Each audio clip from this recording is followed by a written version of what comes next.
Okay, so War and Peace. It's monumental, right? Over 1,200 pages. So how do you even begin to wrap your head around a classic that big?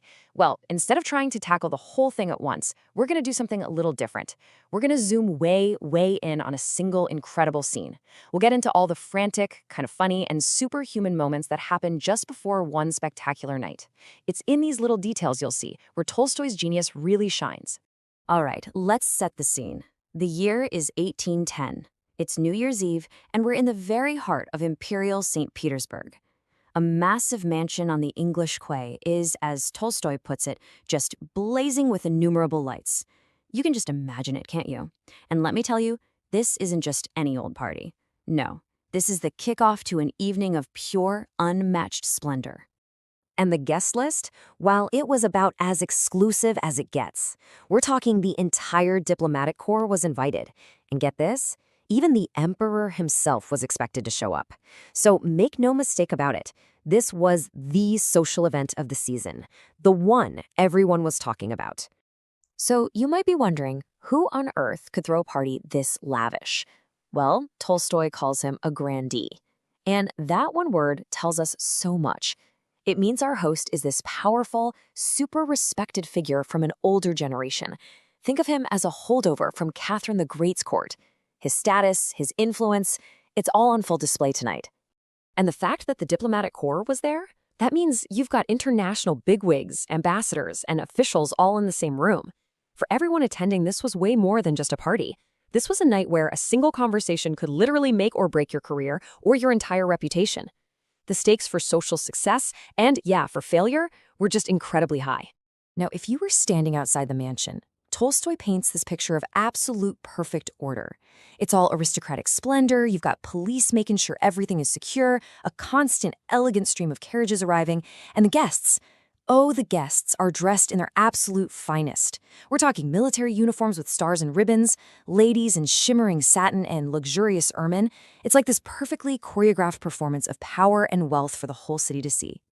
And this is where you really see Tolstoy's genius at work. He paints this grand, polished, perfect picture on the outside, and then boom, he cuts straight to the messy, chaotic reality of one family, who is of course running very, very late. That perfect spectacle happening outside is a world away from the frantic reality happening inside their home. Right at the center of all this domestic chaos is Natasha Rostova. And to really get what's going on, you have to remember one crucial thing: her age. She's only 17. You know, that age where a single night out can feel like the most important event of your entire life.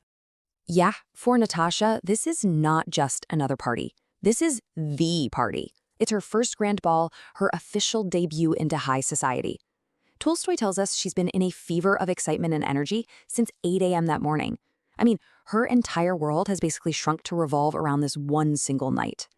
And because it's so incredibly important to her, she has taken complete and total control.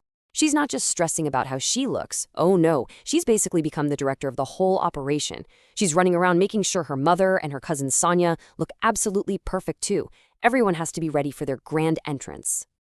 And you can just feel the tension rising when she cries out, "Not like that, Sonia, not like that." She's there meticulously fixing a bow on her cousin's dress, absolutely frantic to get every single tiny detail just right. To her, this isn't just a piece of ribbon, it's a make or break part of their big debut. And just to pile on the pressure, her mother, the Countess, chimes in. The clock is ticking, loudly. They're supposed to be there by 10:30, and it's already almost 10 o'clock. You can just feel how that calm, orderly world of the ball feels like it's a million miles away from their chaotic house. The whole scene just explodes into this whirlwind of activity. You've got maids literally on their knees sewing her skirt. Another maid is running between rooms with a mouthful of pins. Don't try that at home.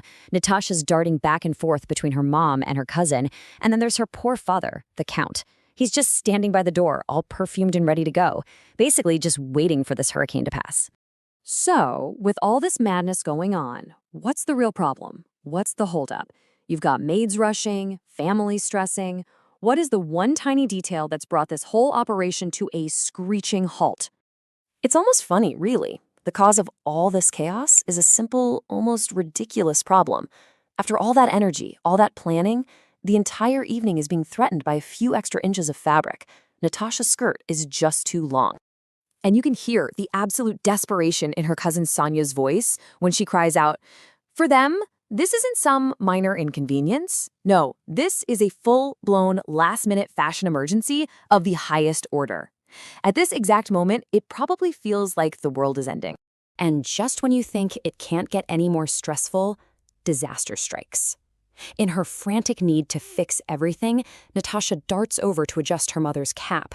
The maids, who are still on the floor working on her skirt, can't keep up. And then you hear it, the sound of tearing fabric. A piece of her delicate, beautiful dress just rips right off.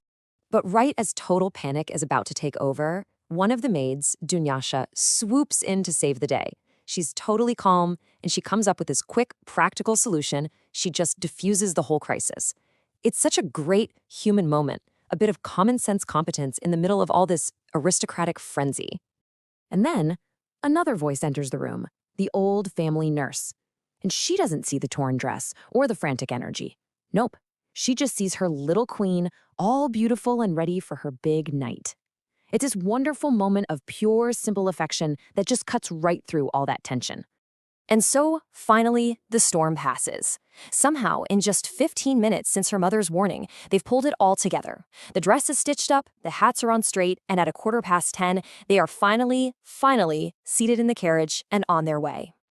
So there you have it. The journey is complete, at least for now. We just got a peek behind the curtain at the frantic, messy reality of getting ready. And now the Rostovs are on their way to join that perfect, polished, public world that's waiting for them at the ball.